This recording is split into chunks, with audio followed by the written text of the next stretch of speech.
Tu as placé les étoiles au commencement de l'univers. Alpha.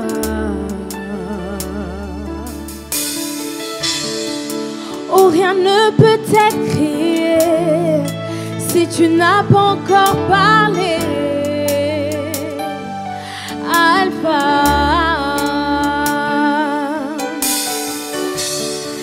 Avant qu'Abraham ne fût tué, oh Alpha, mon Seigneur, tu sais comment commencer à faire naître en moi tes louanges. Alpha, Oméga, Alpha, Oméga, de tout temps, qui conduit mes pas, Alpha, Oméga. Alpha, Alpha, Alpha, Oméga. Alpha, Alpha, Alpha, Oméga. Alpha, Oméga. Le Dieu de tout temps, qui conduit mes pas, Alpha, Oméga. Oh, Alpha, Alpha, Alpha, Oméga. Alpha, Alpha,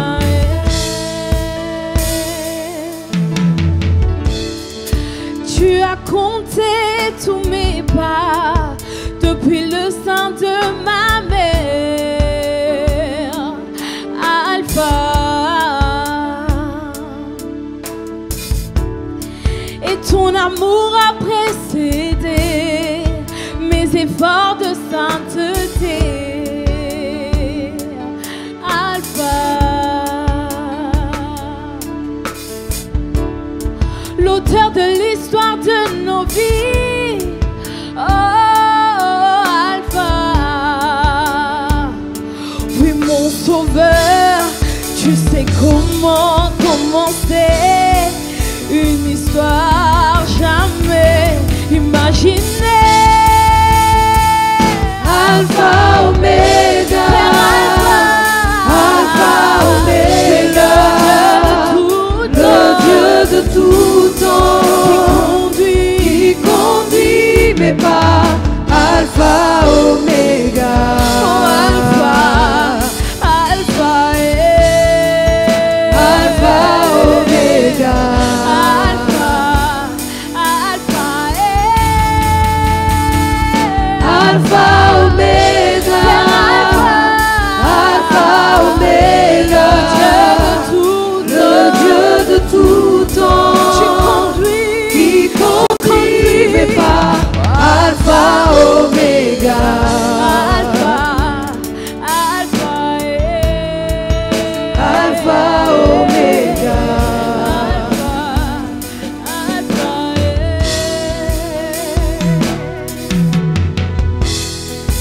Tant qu'il n'y a pas encore parlé, je me fous des mots des autres. J'attends Oméga.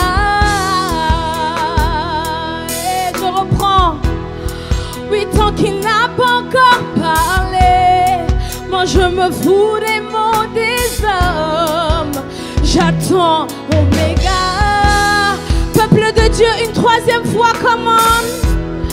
Oui, tant qu'il n'a pas encore parlé, je me fous des mots des hommes. J'attends Oméga. Oh. Souvent le voleur vient en premier et le sauveur en dernier. Il s'appelle Oméga.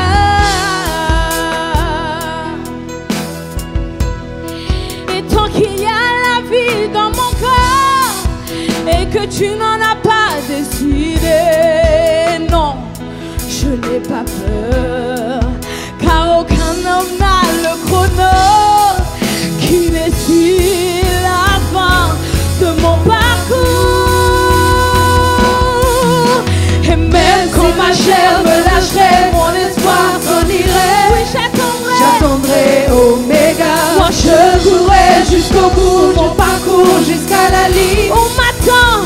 temps, Et même quand ma chair, même quand la chair me lâcherait, mon espoir s'en irait. J'attendrai, Oméga. Je courrai jusqu'au bout, mon parcours jusqu'à la ligne. Où m'attend, et même quand ma chair, même quand la chair me lâcherait, mon espoir s'en irait. je ne lâcherai Je pas. nommerai Non. Oméga. Oui, Je courrai jusqu'au bout, mon parcours jusqu'à la ligne. Où m'attend, Et même quand ma chair, même quand ma chair me lâcherait, mon espoir s'en irait. non, je ne lâcherai pas. J'attendrai Oméga. Oui, Je courrai jusqu'au bout, mon parcours jusqu'à la ligne. Où m'attend Où encore. m'attend Et même quand ma Oméga. chair, Même et quand même ma quand chair ma me chair, lâcherait, et mon même quand ma espoir s'en chair, irait. et même quand ma J'attendrai chair, je ne Oméga. lâcherai pas. Je courrai jusqu'au bout, je parcours jusqu'à la ligne. Où Où m'attend. m'attend Oméga. Mais mon dernier lieu, il s'élève pour moi, mon rédempteur qui me défend. Alpha Oméga, Alpha Oméga, le Dieu de tout temps, qui conduit mes pas. Alpha Oméga,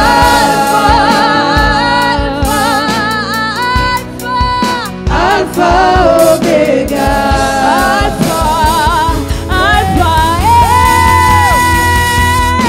Alpha Oméga, Alpha Oméga, le Dieu de tout temps, qui conduit mes pas. Alpha Oméga, Alpha Oméga,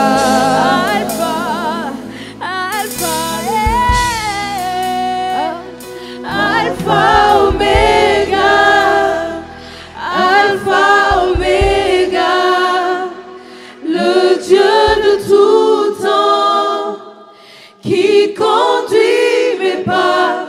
Alpha Oméga.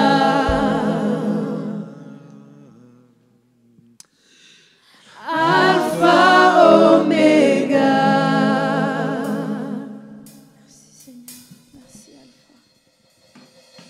Oh, tu es l'alpha, tu es l'oméga. Et ce matin, c'est à toi que nous attendons. C'est de toi que nous attendons le secours.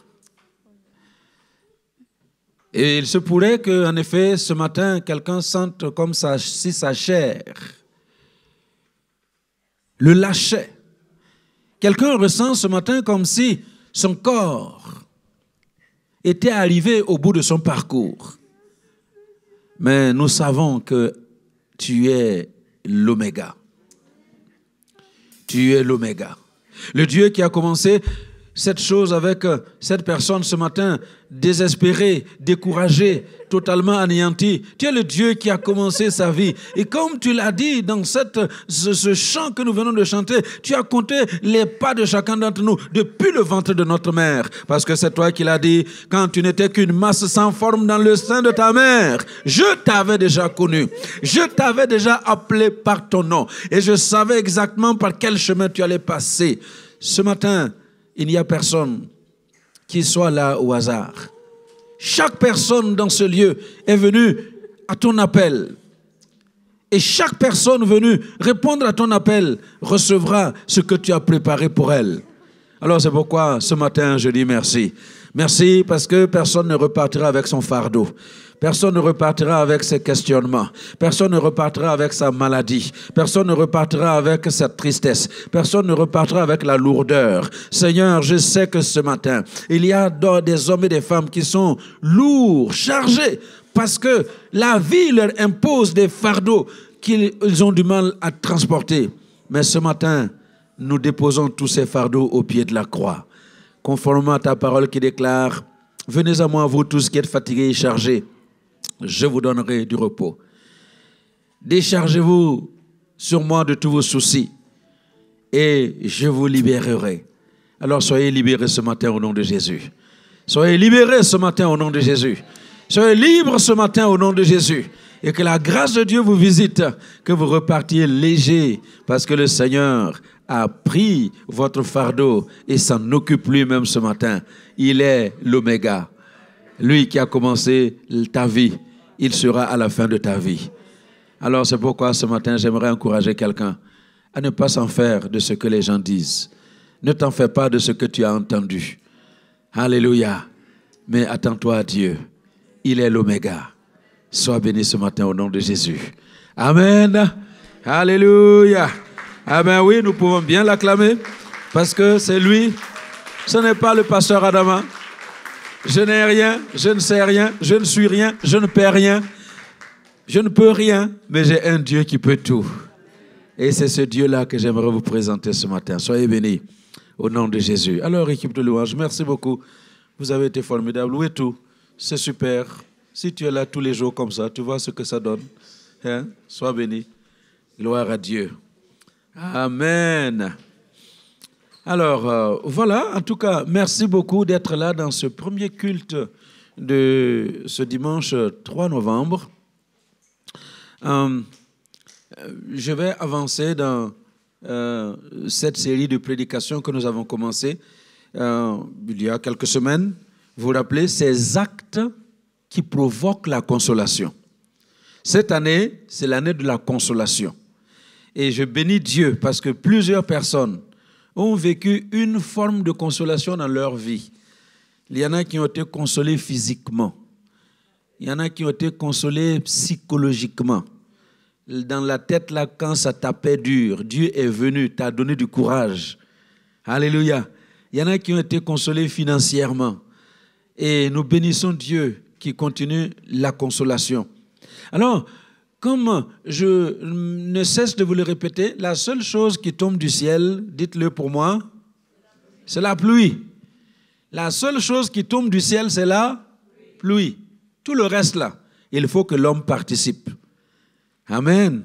Même la pluie qui tombe du ciel a besoin de notre participation pour produire quelque chose. Alléluia. Oh, je connais certains pays où il pleut bien et où le sol est riche. Mais il y a quand même des gens qui meurent de faim. Vous savez pourquoi? Parce qu'on ne répond pas à la pluie par le travail. La pluie tombe, vous faites le travail et vous avez la bénédiction. Alors donc, il y a des actes que nous devons poser pour vivre la consolation en cette année 2019. Alors, vous vous rappelez que nous avons commencé avec, dans le livre de la Genèse, chapitre 26, Genèse, chapitre 26, les 33 versets. On ne va pas lire tout en entier, mais j'aimerais juste que nous remettions les pendules à l'heure pour que vous sachiez où je veux vous emmener ce matin. Alléluia. Alors, Isaac, le fils d'Abraham, se trouve dans une ville appelée Guérar. Et il y a une famine dans le pays. Et il était dans une certaine détresse. Parce que sa vie n'avait jamais été facile. Et Isaac avait besoin d'être consolé. Mais la consolation dont il avait besoin n'allait pas tomber du ciel. Il fallait que lui aussi mette du sien pour que la consolation devienne réalité. Et dans ce passage, je vous ai dit qu'il y a 7 actes que Isaac a posés et qui ont amené la consolation dans la vie d'Isaac. C'est juste une révision parce que nous avons vu les 5 premiers actes que je vous invite à réviser avec moi rapidement avant de passer au 6e acte qui provoque la consolation. Vous vous rappelez? Qu'est-ce que Isaac a fait? Premièrement, il est resté là où Dieu lui a dit de rester. En plein milieu de la famine, Isaac se dispose à aller en Égypte, là où il y a à manger, et Dieu lui dit, tu ne bouges pas d'ici, reste là, même si c'est sec, même si c'est la famine, reste là. Et parce que Isaac est resté là où Dieu lui a dit de rester, eh bien, il a vécu une consolation extraordinaire. C'est pourquoi j'insiste encore ce matin. N'allez pas à gauche et à droite. Restez là où Dieu vous invite à rester. Parce que tant que vous êtes dans cet endroit-là, vous pouvez être assuré de la bénédiction de Dieu. Deuxième acte que Isaac a posé, il a semé. Il a semé là où il est resté. Dieu ne dit pas de rester pour croiser les bras. Allô? Parce que le problème des chrétiens, c'est de croire que on peut avoir la bénédiction par la prière. Oh oh. Oui, il faut prier. Mais après la prière, qu'est-ce qu'il faut faire? Retrousse les manches et travaille. La prière n'envoie pas l'argent. C'est le travail qui envoie l'argent. Alléluia. Et je l'ai dit, je ne me rappelle plus très bien. La sueur et l'engrais dans lequel pousse l'argent. Voilà, à peu près ça. La sueur, c'est l'engrais dans lequel pousse l'argent. Vous n'allez pas avoir la richesse d'une autre manière. Sinon, vous faites comme Papa Kofi a dit tout à l'heure, vous braquez, vous cassez les distributeurs automatiques et on va vous attraper, vous allez croupir en prison. Uh-huh. Donc, Isaac est resté à Guérar, mais il a travaillé. Il a semé. Et c'est important que nous semions là où nous sommes. Amen. Troisième acte que Isaac a posé, il a, avant de creuser, il a évité de tomber dans les pièges de l'ennemi. L'ennemi, quand vous êtes là où Dieu veut que vous soyez, en train de travailler, faisant ce que Dieu vous demande de faire, l'ennemi va venir avec toutes sortes de stratagèmes pour vous détourner et pour vous arrêter. Parce que s'il réussit à vous tourner la tête, vous allez rater la bénédiction de Dieu. C'est pourquoi il faut tout faire pour ne pas tomber dans les pièges du diable. Le diable a posé toutes sortes de pièges. Enfin, le roi de l'époque avec son peuple, ils ont posé toutes sortes de pièges à Isaac. Mais Isaac il a tout évité. Amen. Donc, pendant que vous êtes en train de travailler, là où Dieu dit d'être, eh bien, il faut faire attention. Parce que le diable ne dort pas. Là où Dieu veut bénir, lui aussi, il vient avec sa malédiction. Dieu bénit, Satan maudit. Dieu bénit, le diable maudit. Et il fait tout pour vous détourner. Alors donc, qu'est-ce que j'ai dit? Troisièmement, il faut éviter les pièges. Il faut éviter les pièges. Et il y a beaucoup de pièges qu'il met devant nous. Quatrième acte que Isaac a posé, il a creusé. Il a creusé. Et qu'est-ce qu'il a creusé? Il a creusé les mêmes puits que son père avait creusés et il leur a donné les mêmes noms. C'est-à-dire qu'il ne s'est pas assis là en train de se gratter la tête pour dire qu'est-ce que je vais faire, comment je vais donner, quel nom je vais donner. Non, non, il a marché sur les sentiers de son père. Alléluia. Et c'est pourquoi c'est très important, pendant que nous cherchons la bénédiction de Dieu, pendant que nous cherchons la consolation, de comprendre que nous ne devons plus réinventer la roue. La roue, elle a été déjà créée. Et il y a des gens qui ont marché dans des endroits. Et tu as intérêt à bien ouvrir l'œil et l'oreille pour savoir où les autres ont passé pour ne pas tomber dans les mêmes trous. Moi, j'ai dit, 6 mois là, nous, on s'est mariés, ça fait 36 ans avec ma femme. Et on a fait ça. Et Dieu bénisse maman Deborah. Je sais que tu es en train de me suivre. Que Dieu te bénisse là où tu es. Hein? Elle a fait ça hein, pour vivre avec ce militaire-là. Parce que j'étais militaire. Hein? C'était pas facile. J'ai dit, si notre sueur, nous avons transpiré pour apprendre à vivre 36 ans, et que Dieu nous donne encore 36 ans, hein? Parce que je ne vais pas changer et je sais qu'elle ne va pas changer. Si nous avons souffert comme ça, pour rien, sans que ça serve à quelqu'un d'autre, on aura souffert pour rien. Vous comprenez? Donc, ce que tu transpires, c'est pour que quelqu'un d'autre vienne ne pas transpirer. On est passé par des endroits, on a vu les trous, la vie, il n'y a rien de nouveau sous le soleil. La terre, c'est la même terre. Allô? Il y a des endroits, il y a des trous dans des endroits. Alors, si vous ne faites pas attention, vous allez tomber dedans. Mais nous qui sommes déjà passés, on peut vous dire, ah, attention, jeune couple, faites attention, vous arrivez par ce chemin-là, il y a un trou à gauche, il y a un ravin à droite. Faites attention. Et si vous écoutez ça, vous n'allez pas avoir de problème. Alléluia. Donc Isaac, il n'a pas fait n'importe quoi. Il a redonné les mêmes noms et il a creusé les mêmes puits. Donc, pendant que tu travailles, ne travaille pas au hasard. Alléluia. Ça, c'était le quatrième acte. Et le 5e acte, qu'est-ce qu'il a fait? Il a bâti un autel. Et j'ai insisté. Un autel, l'endroit où nous traitons alliance avec Dieu. C'est très important de bâtir un autel. Et il a bâti l'autel et il a offert ce qu'il devait offrir. Alléluia. Et ce matin, Eh bien, j'aimerais continuer. Donc, c'est eu 5 actes. Et le 6e acte qu'il va poser, waouh, c'est un des plus importants dans la vie de l'enfant de Dieu. Amen. Le 6e acte que Isaac a posé, j'appelle ça refuser la rancune. Il a refusé la rancune. Et c'est de cela que nous allons parler ce matin en quelques 10-15 minutes. Refuser la rancune. Vous vous rappelez l'histoire que nous avons lue de Genèse 26? Hein, on n'a pas lu, je vous ai parlé de cela. Isaac est pourchassé par les Philistins. Ils l'ont chassé de chez eux. Ils ont dit, nous ne voulons plus que tu restes avec nous. Pars loin de chez nous. Et quand il va creuser un puits, les Philistins vont boucher ce puits. Et Isaac ne fait pas de querelle, il ne dispute pas. Il se transporte en un autre endroit, il creuse encore. Et là où il creuse, on vient encore disputer, chercher querelle avec lui. Et il a fait comme ça jusqu'à ce que les Philistins ont compris qu'avec ce monsieur-là, il n'y a rien à faire. Alléluia. Alors, et justement, Isaac, quand il s'est transporté là où il devait se transporter, et que Dieu a continué de bénir, ce sont les mêmes Philistins, le roi des Philistins, Abimelech, qui est venu avec le chef de son armée pour rencontrer Isaac et pour lui dire, ah, ton histoire là maintenant c'est trop fort. Nous, on ne peut plus rien faire contre toi. Alléluia. Alors voilà, donc je vous invite à lire dans Genèse 26, versets 26 à 31. Versets 26 à 31. On va lire 2 textes pour appuyer ce que nous allons expliquer ce matin. Alors, Abimelech vint de Guérar auprès de lui, avec Ahuzat, son ami, et Picol, chef de son armée.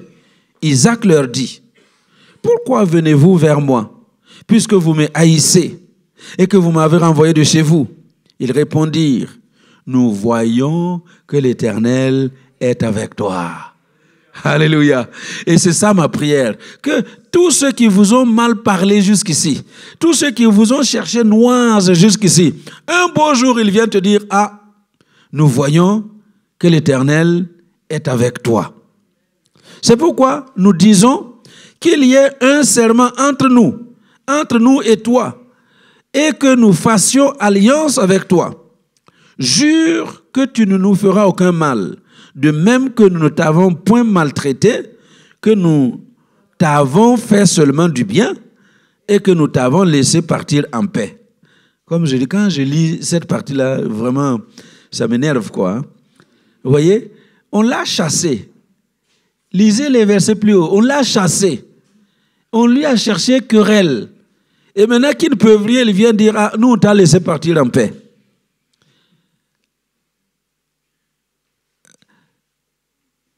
Et il dit, tu es maintenant béni de l'Éternel.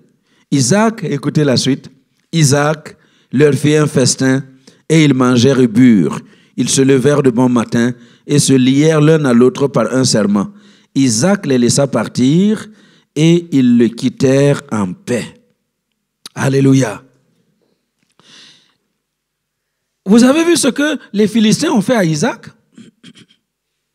Est-ce que ce n'était pas la porte ouverte à cultiver de la rancune contre et le roi des Philistins et les Philistins eux-mêmes? C'était une belle occasion pour cultiver de la rancune. Et pour ceux qui ne comprennent pas très bien français comme moi, j'ai essayé de me donner la définition. La rancune. Vous savez ce que c'est la rancune? Oui, c'est quoi, on est là? Tu as dit oui, maintenant réponds.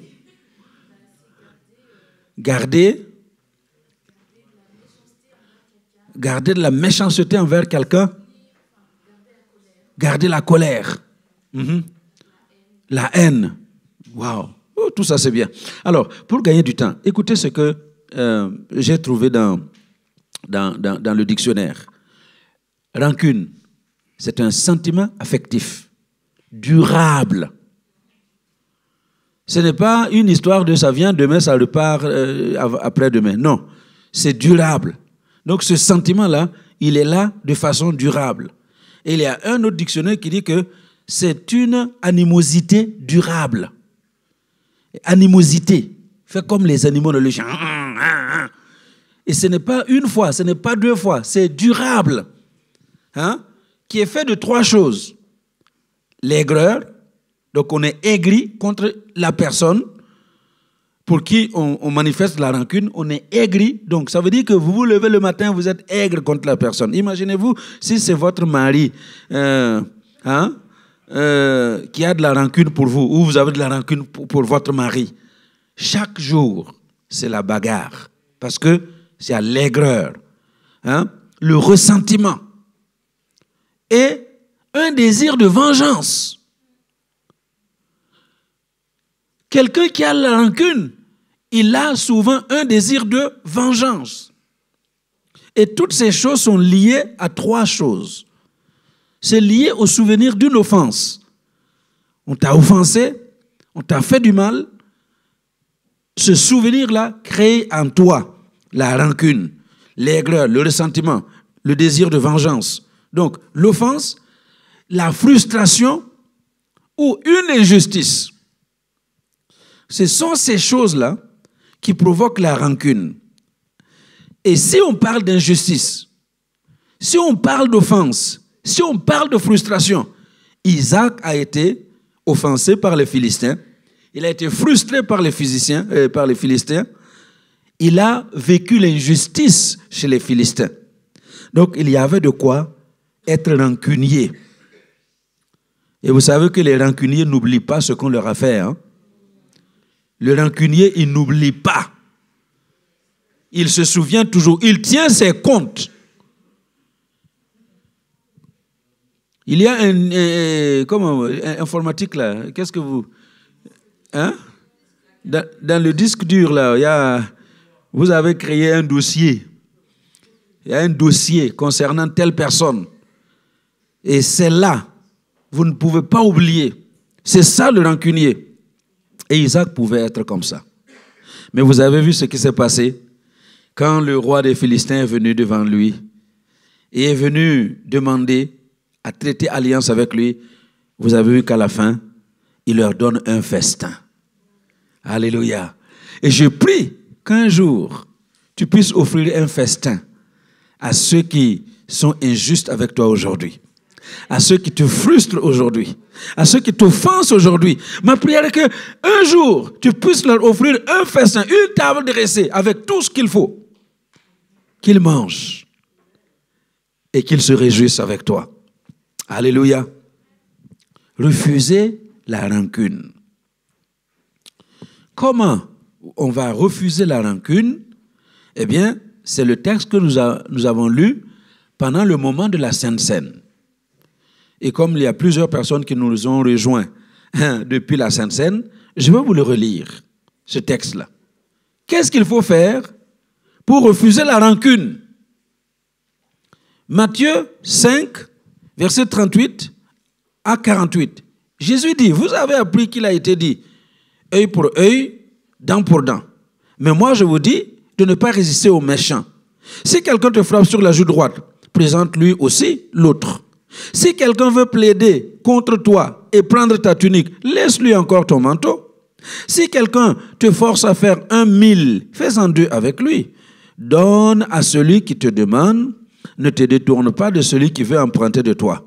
Et la suite, vous avez appris qu'il a été dit, tu aimeras ton prochain et tu haïras ton ennemi. Mais moi, je vous dis, aimez vos ennemis. Aimez vos ennemis. Bénissez ceux qui vous...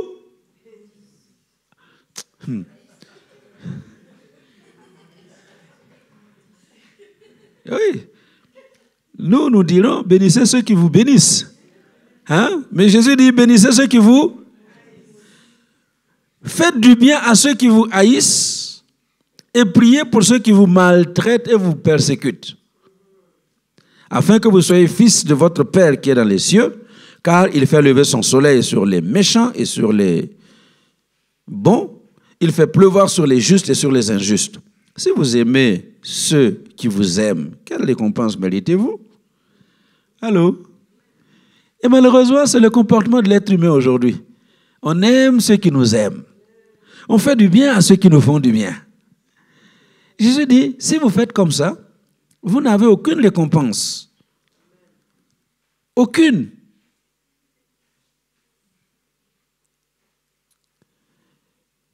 Et qu'est-ce qu'il dit ensuite? Les publicains aussi, n'agissent-ils pas de même? Et si vous saluez seulement vos frères, que faites-vous d'extraordinaire? Les païens aussi, n'agissent-ils pas de même? Vous imaginez? Et vous savez quoi? Le problème avec les chrétiens, c'est que nous faisons exactement le contraire de ce que Jésus a dit. Même à l'église. Même à l'église, vous arrivez dimanche, vous saluez ceux qui vous saluent. Vous saluez vos frères. Vous saluez ceux qui ont des atomes crochus. Ah, comment on dit ça? Atomes crochus avec vous. Entre nous, quoi. On est dans notre petit club, dans notre clan. Jésus dit non, ce n'est pas comme cela. Si vous faites ça, qu'est-ce que vous avez fait d'extraordinaire? Rien. Demande à ton voisin, qu'est-ce que tu fais d'extraordinaire? Qu'est-ce que tu fais d'extraordinaire? Faire quelque chose d'extraordinaire, c'est faire quelque chose de différent. Alléluia. Alors, et pour refuser la rancune, Jésus nous donne quelques pistes. Comment il faut éviter la rancune? Première chose, qu'est-ce qu'il a dit? Si quelqu'un te gifle sur la joue droite, c'est ça, hein? Est-ce que je peux avoir 2 personnes ici? 2 personnes. 2 personnes. Ah, les 2 petites. Venez. Alors, l'une en face de l'autre. Voilà. OK. Alors, qui va faire l'ennemi?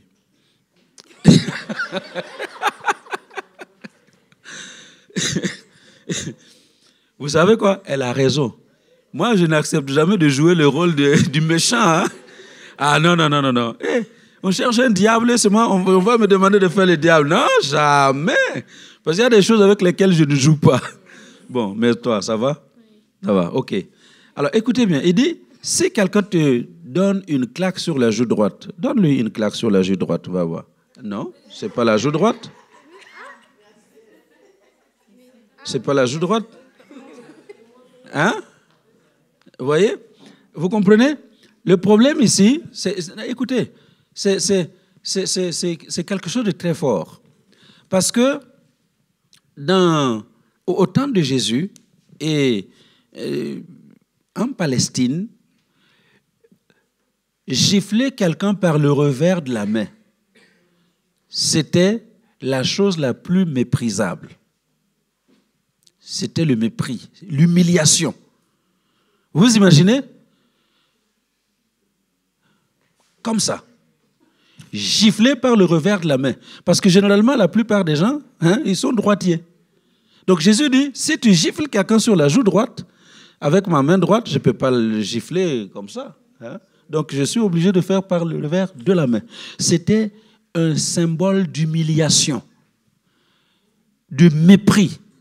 Et Jésus dit, si vous êtes chrétien et vous subissez des humiliations, vous subissez le mépris des gens,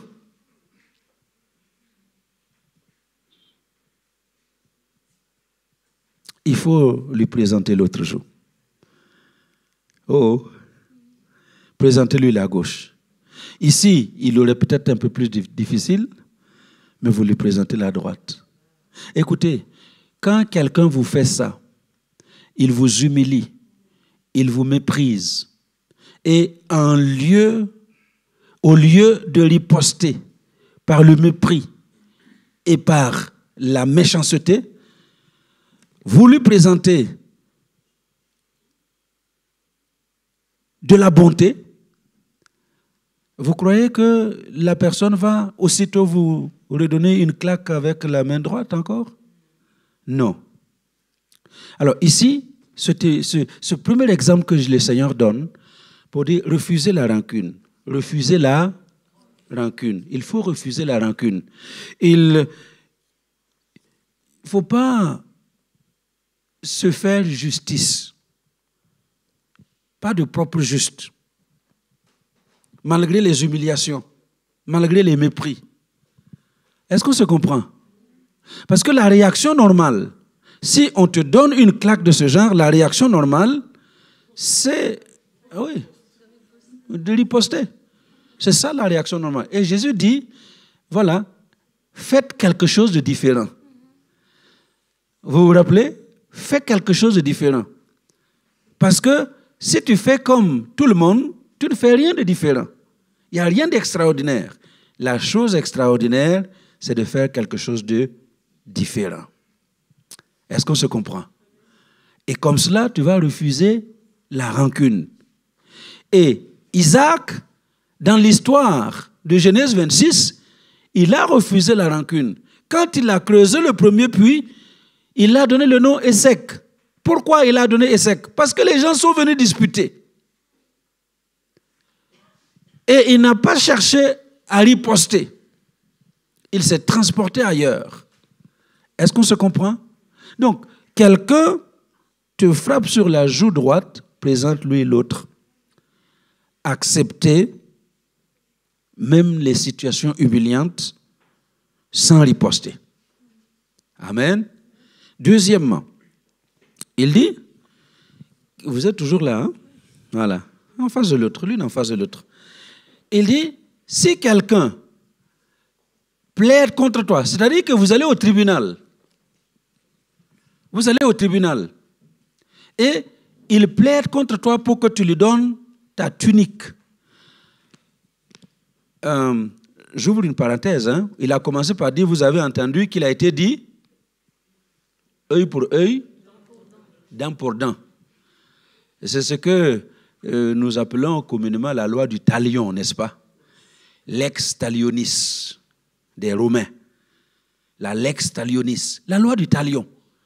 On a l'impression que cette loi-là, c'est vraiment la loi où le sang doit couler. Non, mais si vous allez aux origines, vous allez comprendre que c'était pour limiter justement la propre justice, pour limiter les débordements. Ce n'était pas une loi privée qu'on devait utiliser personnellement les uns contre les autres, mais au tribunal. Alléluia. Pour dire que, la sanction doit toujours être proportionnelle à la faute. On t'a cassé une dent, ce n'est pas parce qu'on t'a cassé une dent que tu vas aller détruire la famille de celui qui t'a cassé la dent. Vous savez, à l'époque, c'était comme ça. Quelqu'un a pris, dans les villages là, on a été enlever la femme de quelqu'un. Une femme. Et on vient détruire tout le village. Vous comprenez? La sanction n'est pas proportionnelle à la faute. Et la loi du talion était là pour que la sanction soit proportionnelle à la faute. On t'a arraché une dent, on ne va pas t'enlever la tête. On doit t'enlever une dent. On t'a crevé un œil. On ne va pas te couper les 2 bras et les 2 pieds. Non, c'est ton œil qu'on doit enlever pour que la sanction soit proportionnelle à la faute. Alléluia. Et ça se fait au tribunal. Ce n'est pas en privé et personnellement. Alors, deuxièmement, donc si on te donne une claque sur la joue droite, qu'est-ce que tu fais? Tu présentes la joue gauche. Donc, acceptez même quand les gens essaient de vous humilier. Alléluia. Sans riposter. Il dit, maintenant, il est au tribunal, justement au tribunal, et il plaide pour te prendre ta tunique. Dans l'accoutrement des Juifs à l'époque, donc, il y avait la tunique qui était ce que ma petite fille appelle le body. Elle dit, papi, tu vois, moi j'ai le body. C'est le sous-vêtement, n'est-ce pas? Et comme il fait froid, moi aussi j'enlève, je dis, tu vois, moi aussi j'ai mon body. Donc, il y avait le sous-vêtement et le manteau au-dessus. Le manteau, on n'a pas le droit de le retirer même au tribunal. Et même si quelqu'un te demandait ton manteau, avant la tombée de la nuit, il devait te rendre le manteau. Parce que c'est avec le manteau que tu fais un coussin, c'est avec le manteau que tu te couvres, c'est avec le manteau que tu fais tout. On ne pouvait pas retirer le manteau. Mais il dit, il te demande la tunique, donc le sous-vêtement. C'est ça qu'il demande. Tu lui donnes même le manteau. Vous comprenez? Le manteau, c'était le droit de tout le monde. Et c'est ce que les gens avaient. Ils n'avaient pas autre chose. Une tunique, un manteau. Ce que je veux que vous compreniez ici, c'est quelque chose de très fort. Alors, quelqu'un qui est habillé, sa tunique à l'intérieur, le manteau dessus, elle te poursuit pour que tu lui donnes ce qu'il y a à l'intérieur. Tu lui donnes ce qu'il y a à l'intérieur. Et Jésus dit, tu lui ajoutes ce qu'il y a à l'extérieur. Qu'est-ce qui te reste? Rien. Tu es nu. Est-ce que vous m'entendez? Tu es nu. Ici, le Seigneur nous enseigne à oublier nos droits. Parce que le manteau, c'est un droit. C'est mon droit. Je dois garder mon manteau. Parce qu'il me protège du soleil, il me protège de la pluie. Et la nuit, il me sert énormément. Et même la loi, Lévitique dit qu'on ne peut pas, Lévitique 19, 18, dit qu'on ne peut pas enlever le manteau de quelqu'un. C'était interdit. Donc la loi. Mais ici, Jésus dit, oubliez votre droit. Oh, j'espère que vous me comprenez aujourd'hui. Si vous voulez refuser la rancune, si vous voulez vaincre la rancune, il faut apprendre à oublier vos droits. J'ai droit. Je connais mes droits. Et là, même les petits-enfants là connaissent leurs droits. Hein? Ils ont leurs droits. Alors, El Shaddai, pour que tu passes au-dessus de la rancune, il faut que tu acceptes parfois d'être même dépossédé de ton droit. Alléluia. Est-ce qu'on se comprend bien? Alors c'est pourquoi Isaac va creuser un deuxième puits et il va lui donner le nom de Sitna. Sitna, querelle. Pourquoi? Parce que les Philistins sont venus encore faire la querelle avec lui. Oh! Il aurait le droit. Ce sont les puits de son père. Il pouvait se tenir sur le fait que ce sont les puits que mon père a creusés. Ils sont à moi. Mais il a oublié ses droits. Si vous voulez triompher de la rancune, oubliez vos droits. Alléluia. Et troisième chose, il dit, vous êtes en train de travailler, et il dit, si quelqu'un te demande de faire 1 000, j'ai dit, c'est 1 km 600. Hein? 1 mile. Il te demande de faire 1 mile. Qu'est-ce qu'il faut faire avec lui? Il faut faire 2. Parce que à l'époque, il faut comprendre, les officiels romains et les soldats romains, quand ils marchaient, ils avaient le droit d'arrêter qui ils voulaient pour les forcer de transporter leurs bagages. Sur 1 mile, 1 000. Oh. Donc vous pouvez être en train de travailler dans votre champ et puis le soldat s'arrête. Hey, toi, viens ici. Porte-moi ça et ce sera sur 1 kilomètre. Jésus dit, s'il te demande de faire 1 kilomètre, enfin 1 kilomètre 600, fais-en 3 kilomètres 200 avec lui. Oh. Et c'est dans cette formule-là qu'un certain Simon de Cyrène, qui n'avait rien demandé, s'est vu obligé de porter la croix de Jésus jusqu'au calvaire. Est-ce que vous me comprenez? Donc ce matin, c'est vraiment important de fuir la rancune, de ne pas céder à la rancune. Jésus parle ici pour nous inciter à faire au-delà de ce qui est requis. Ce qui est requis, c'est 1,6 km.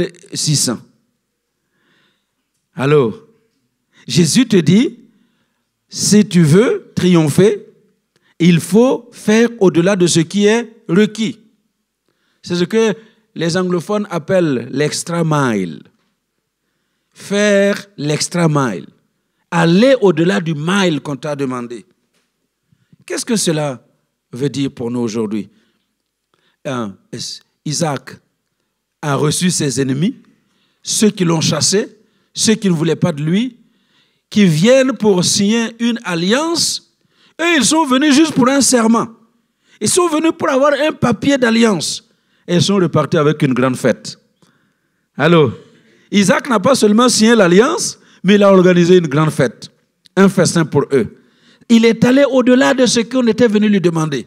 Et j'aimerais dire à quelqu'un ce matin, El Shaddai, il est temps que chacun apprenne à faire au-delà de ce qui est requis.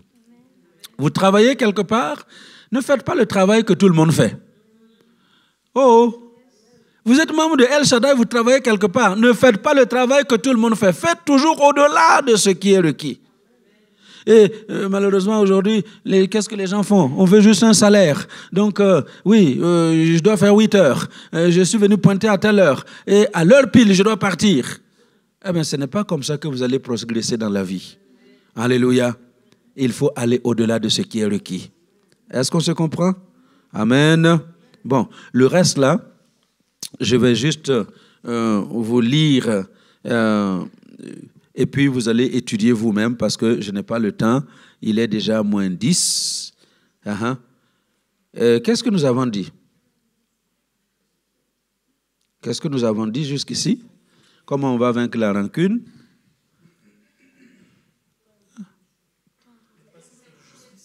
Ne pas se faire justice.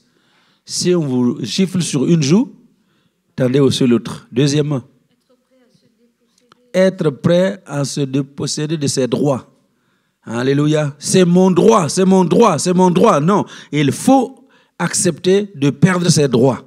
Troisièmement, faire au-delà de ce qui est requis. Amen. Alors, je vous cite les autres et puis vous allez étudier à la maison.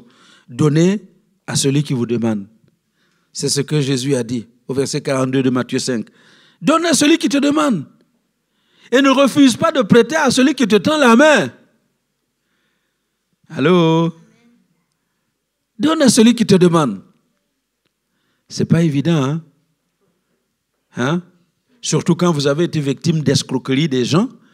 Mais voilà, ce n'est pas parce qu'on vous a escroqué que vous allez mettre tout le monde dans le même sac. Alléluia. Tout le monde n'est pas à mettre dans le même sac. Donne à celui qui te demande. Cinquièmement, aime tes ennemis. Aime tes ennemis. Et là, aimer les ennemis, vous allez voir une succession de choses. Aimer les ennemis. Aimer, c'est quoi? C'est un sentiment abstrait. Allô? Est-ce que vous avez déjà vu l'amour? Hein? Vous avez déjà touché l'amour? Si quelqu'un te dit « je t'aime » là, hein? Il faut quoi? Il faut faire des... Voilà. Donc, sinon, aimer ses ennemis, c'est un sentiment abstrait.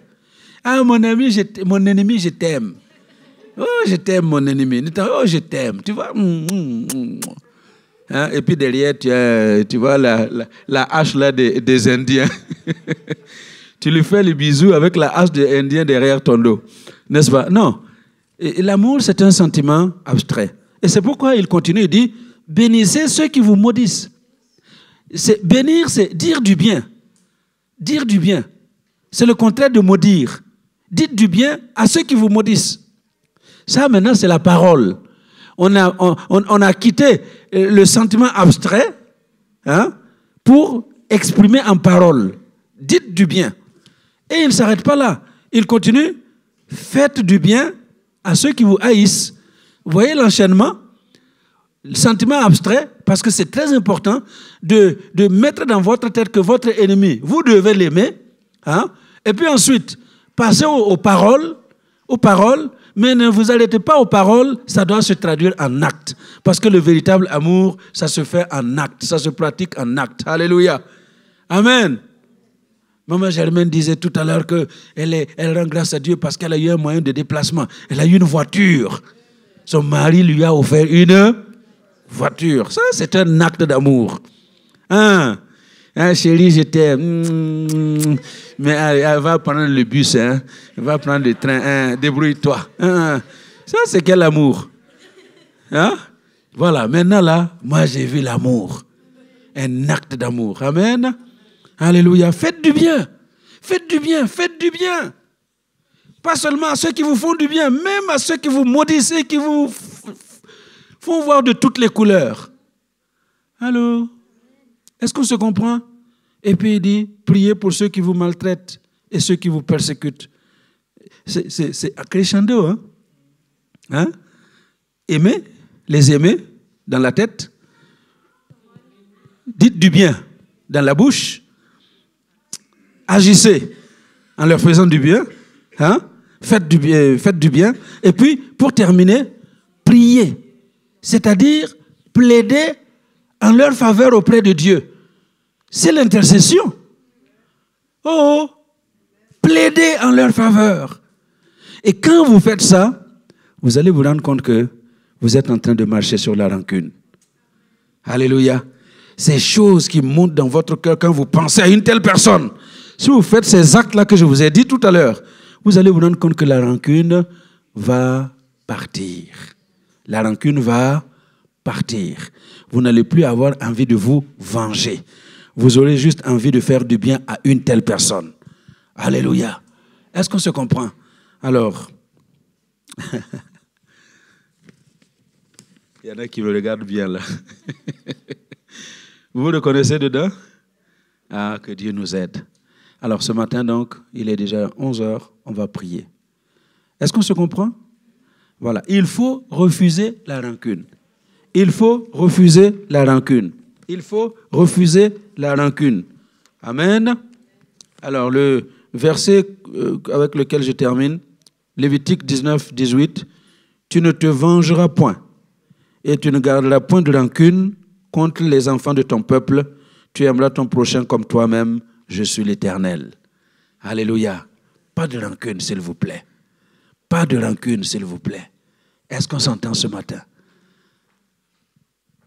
Alors je vous invite à vous lever, nous allons prier. Merci, jeune fille. Est-ce qu'il y a quelqu'un qui se reconnaît dans tout ce que nous avons dit ce matin? La rancune vous connaît et vous connaissez la rancune.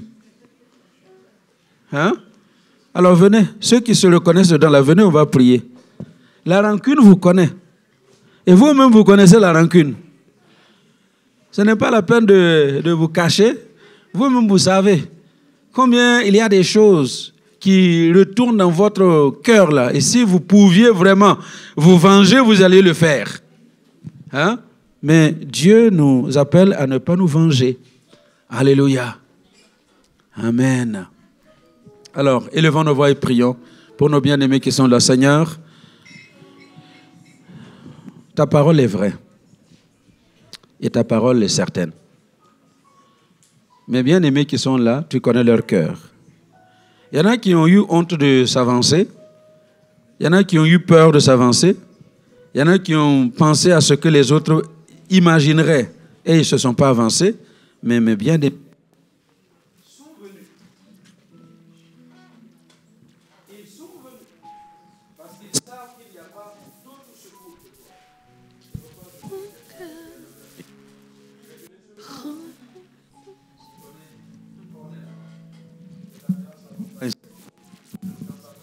Voir quelque chose de spécial dans sa vie, au nom de Jésus.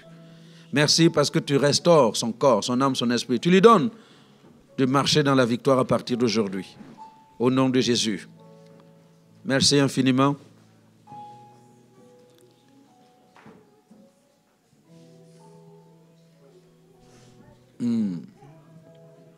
Seigneur, merci. Merci. Merci. Merci parce qu'aujourd'hui, tu as préparé quelque chose de glorieux pour ta fille. Bébenga. Ce que le diable a voulu semer dans sa vie, je l'arrête aujourd'hui au nom de Jésus. Je libère pour que tu marches en nouveauté de vie. Au nom de Jésus. Merci pour Marielle que tu connais. Elle vient de très loin. Et tu as préparé de grandes choses dans sa vie. Cet après-midi, je refuse le programme que le diable essaie de lui imposer. Restaure tout dans sa vie. Restaure tout dans sa vie. Et qu'elle voie ta gloire. Marielle, que la grâce de Dieu t'accompagne. Que Dieu te bénisse. Te restaure au nom de Jésus.